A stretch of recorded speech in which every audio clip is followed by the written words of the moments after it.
It's not easy to live with a narcissist. And you know what? Some narcissists are going to not be so toxic and they're not going to be so manipulating. Maybe they're really on the low end of the spectrum for narcissism and you want to keep a relationship with them, or maybe they're a parent or a coworker and you have to.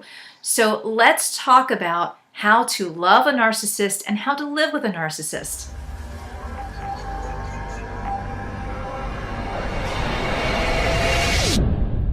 Everyone, welcome. And you're here because you're probably dealing with a narcissist in your life. My name is Michele Paiva. I'm a licensed psychotherapist, and we are going to talk about how to deal with a narcissist that you must deal with.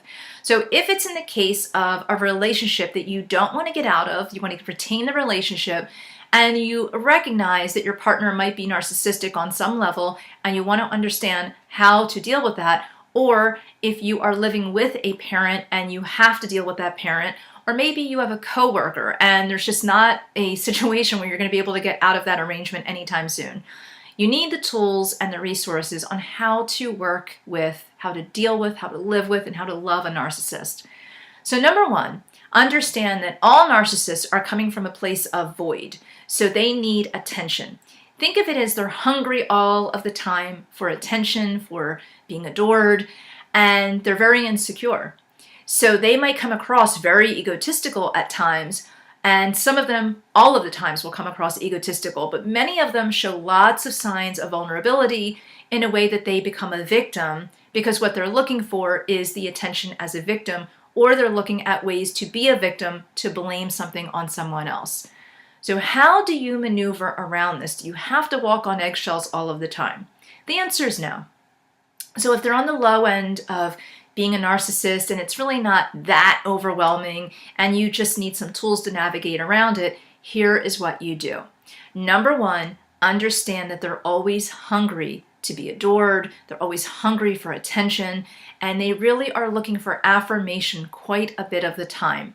They're prone to jealousy, and they're prone to even jealousy with other people's accomplishments. So if you say you've done something, they've done it better. They bring everything back to themselves because they really see the world only in that bubble.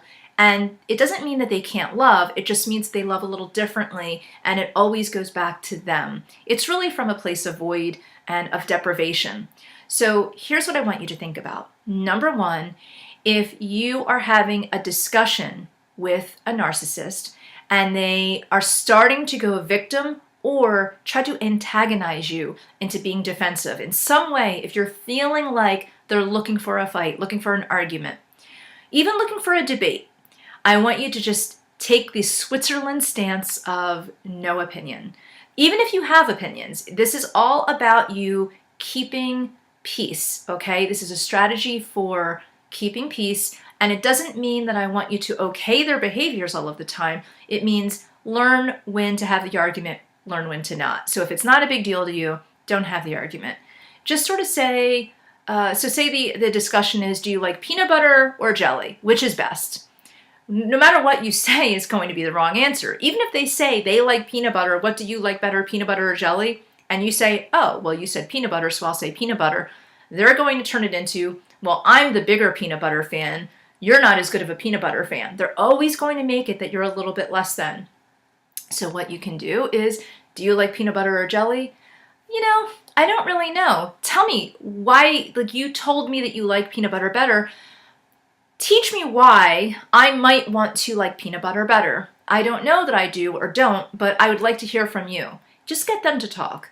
So this is if you're in a situation that you really have to be in. Usually in a relationship, I don't want you to walk on eggshells and I don't want you to stay in this kind of behavior. This is just to get by the rough times, okay?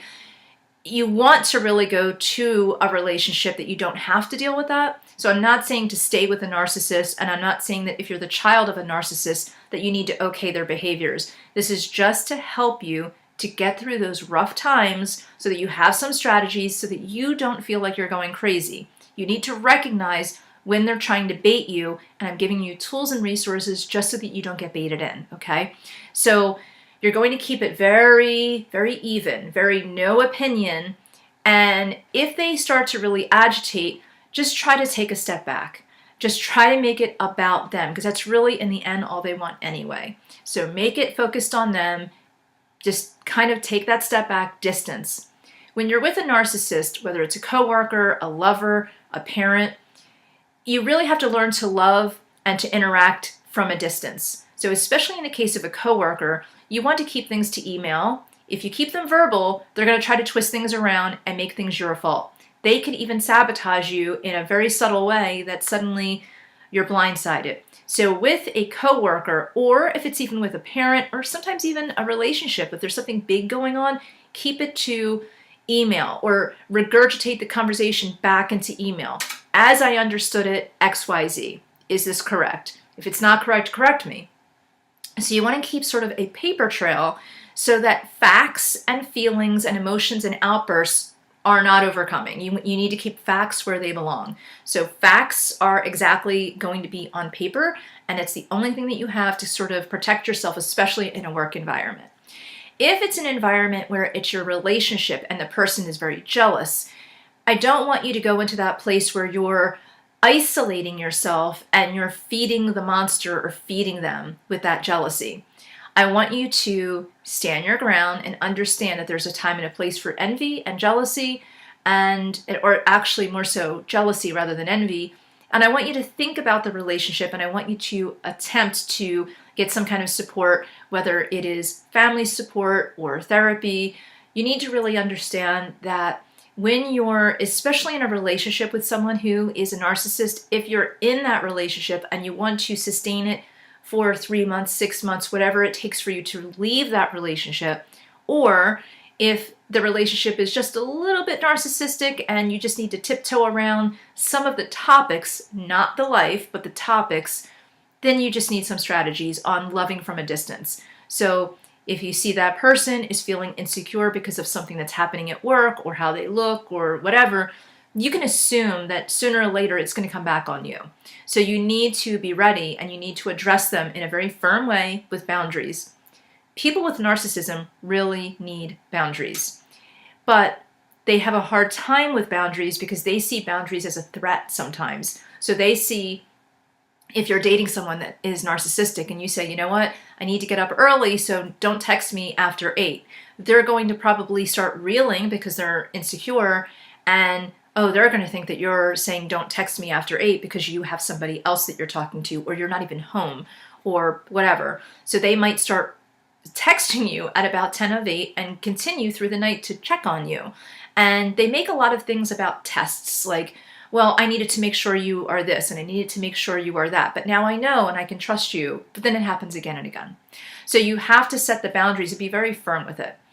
If you're dating someone or you're living with someone and you're not in a marital situation where there's a contract, I do suggest that you seek help as a couple and individually. But if you're in a situation where you are together as a married couple and this is happening, you do need to get counseling. However, if you feel like a narcissist can really explode with their emotions and be very out of control, and then they do the big sob story after, they do lots of gifts and sob story, poor me, I'm so sorry I did that to you, and they show an incredible amount of empathy.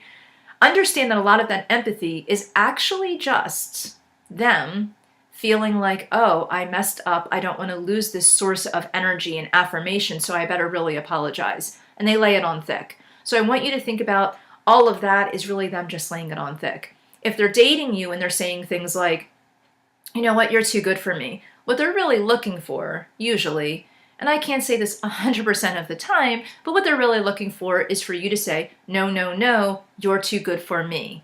That's what they're really looking for. So they're actually saying what they really want to hear. So you have to watch out because they're sort of baiting you in and training you to give them energy.